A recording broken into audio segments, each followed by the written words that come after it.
வணக்கம். இது நியூஸ்7 தமிழின் கேள்வி நேரம். இந்த நிகழ்ச்சியின் மூலமாக மீண்டும் உங்களை சந்திப்பதில் மிக்க மகிழ்ச்சி.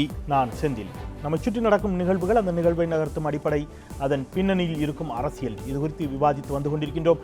அந்த வகையில் இன்றைய கேள்வி நேர விவாத பொருள் திரு விஜயகாந்த் அவர்கள், திரு மு க ஸ்டாலின் அவர்கள், இன்னமும் பாட்டாளி மக்கள் கட்சியினுடைய நிறுவன தலைவர் டாக்டர் ராமதாஸ் உள்ளிட்டவர்கள் தெரிவித்திருக்கக்கூடிய கண்டனங்கள்.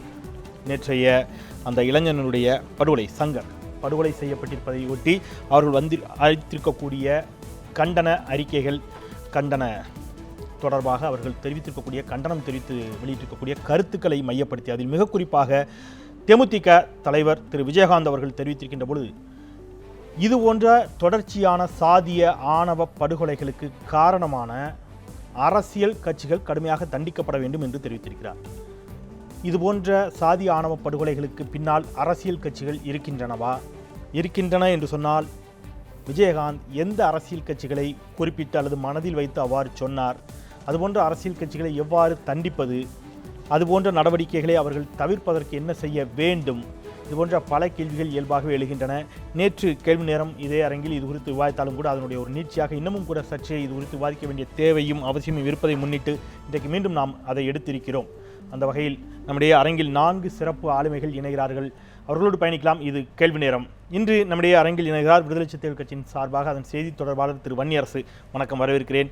இளம் தமிழகம் அமைப்பின் சார்பில் திரு செந்தில் அவர்கள் இணைகிறார். வணக்கம். திரு கணேஷ்குமார் சட்டப்பேரவை உறுப்பினர் பாமகவின் சார்பில், திரு இளங்கோ இந்து முன்னணியின் சார்பில் இணைகிறார். 4 பேருக்கும் மீண்டும் என்னுடைய வணக்கம், வரவேற்கிறேன். நான் திரு வன்னியரசு அவர்களிடமிருந்தே தொடங்கலாம்னு நினைக்கிறேன். மக்கள் நல கூட்டணியுடைய கொள்கைகளை பாராட்டினார் என்றெல்லாம் விஜயகாந்தோடு சற்றே நெருக்கமாகவும் உங்கள் கூட்டணிக்கும் அழைத்து கொண்டிருந்த நிலையில் அவர் ஒரு கருத்தை தெரிவிக்கிறார்.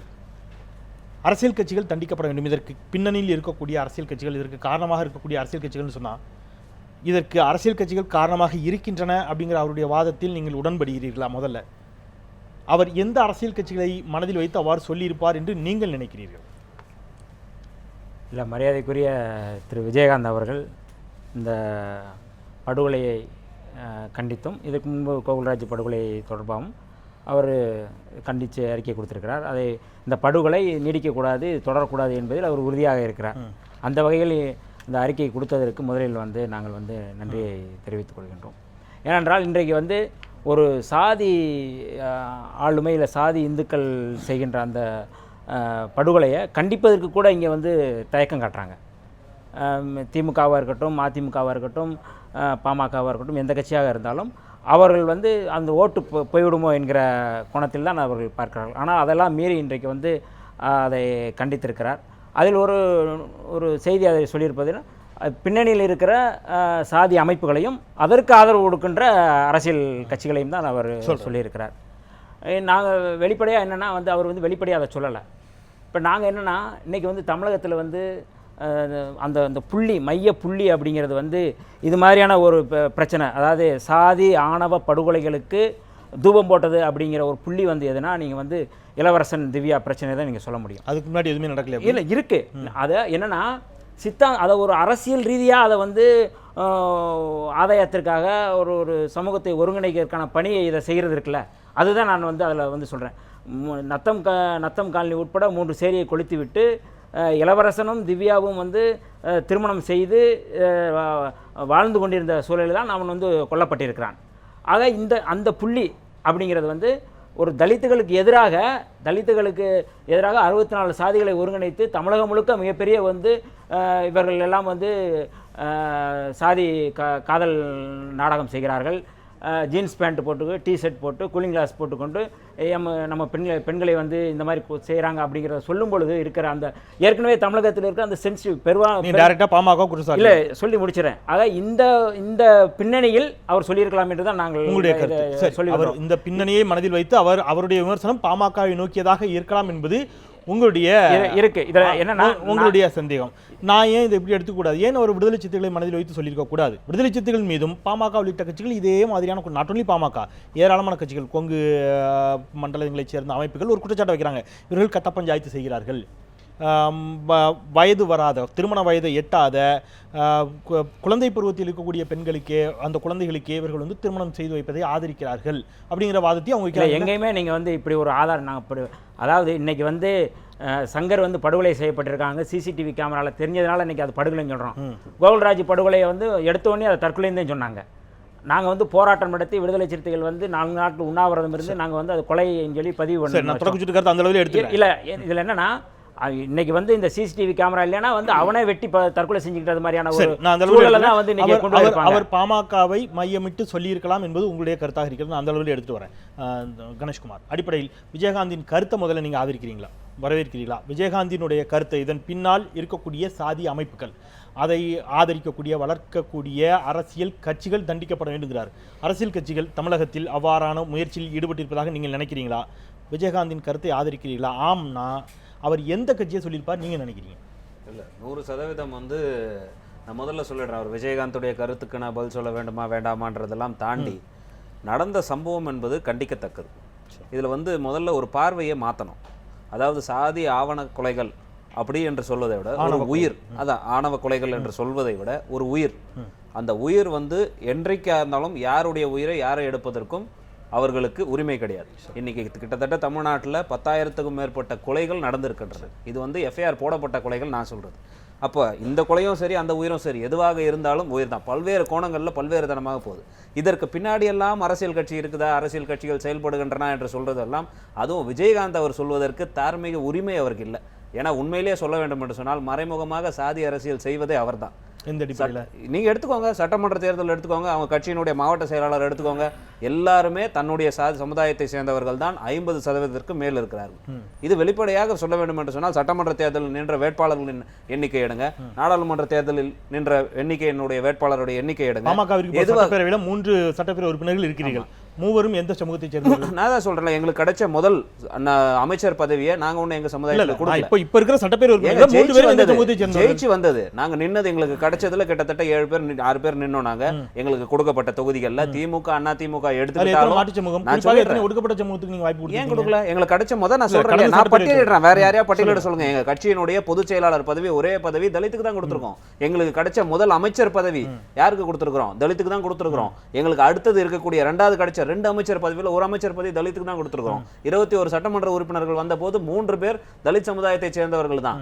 யாரும் இல்லைன்னு சொல்லல. எங்களுடைய பார்வை என்பது திட்டமிட்டு யாரெல்லாம் எங்களிடம் வளர்ச்சிக்கான அரசியலில் நாகரிகமான அரசியலுக்கு போட்டி போட இயலாமல் இருக்கிறார்களோ ஒரு சாயத்தை பூசுவதற்கான முயற்சியாக மேற்கொண்டு இன்றைக்கு இது போன்ற விஷயங்கள் உளுந்தூர்பேட்டையில் நடந்தா பாட்டாளி மக்கள் கட்சி, ஹைதராபாத்ல வேமுலா அவர்கள் இறந்து விட்டால் அதுக்கும் பாட்டாளி மக்கள் கட்சி தான் காரணம்னுவாங்க. உத்தரப்பிரதேசத்தில் 2 பேர் எரித்து கொல்லப்பட்டால் அதுக்கும் பாட்டாளி மக்கள் கட்சி. அடிப்படையில் திரு கணேஷ்குமார் சட்டப்பேரவை உறுப்பினராக இன்றைக்கு செவ்வாய்க்கிழமை இதை கண்டிக்கக்கூடிய நீங்களே கண்டிக்கிறீங்க. இது ஒரு உயிர்னு பார்க்கணும் அப்படிங்கிற இந்த ஒரு ஆதங்கம், இந்த கோபம் இன்றைக்கு பாமகவினுடைய நிறுவனர் வாயிலிருந்து வெளிப்பட்டிருக்கிறது. அவரும் அதை கடுமையாக கண்டிச்சிருக்காரு. நாங்கள் ஒன்றும் காதலுக்கெல்லாம் எதிரி அல்லன்னு. இந்த கோபமும் இந்த ஆதங்கமும் ஒரு நாள் தாமதமா ஏன் வருது? நேற்றே வரல. ஒரு விஷயம் புரிஞ்சுக்கோங்க, நேற்று இது முக்கியமல்லாத ஒரு பிரச்சனையாகும், இன்றைக்கு முக்கியமான பிரச்சனையாகும் தெரிகிறது. முக்கியமல்லாத பிரச்சனை எல்லாம் இல்லை. அதாவது நேற்றுக்கே கூட பார்த்தீங்கன்னா திட்டமிட்டு சாயம் பூசப்பட்டது. மரியாதைக்குரிய வைகோ அவர்கள் பத்திரிகையாளர்கள் சந்திப்பில் சேர்ந்திருக்கும் போது கூட பத்திரிகையாளர்கள் வேணுமென்றே திணிக்கிறார்கள். நீங்க அதை கேட்கணும், அது யார் அந்த எந்த பத்திரிகையை சேர்ந்தவர்கள் என்பதெல்லாம் நான் அடையாளம் கூற விரும்பவில்லை. ஆனா திட்டமிட்டு அவரே கருத்து கூற விரும்பாத பொழுது இவர் தானா, இந்த கட்சி தானா, இவர் தானா என்று திணிக்கக்கூடிய சூழ்நிலையில் இதை வந்து ஒரு சென்சிட்டிவ் இஷ்யூவாக மாற்றாமல் வெளிப்படையாக சொல்றேன். இன்றைக்கு மரியாதைக்குரிய டாக்டர் ராமதாஸ் அவர்கள் அதை கண்டித்திருக்கிறார், காதலுக்கு எதிரில் இருக்கிறார். நேற்று அவரிடம் அந்த கேள்வி வைக்கப்பட்ட பொழுது, ஐயா இந்த கொலையை பற்றி என்ன நினைக்கிறீங்க? வன்மையாக கண்டிக்கத்தக்கது.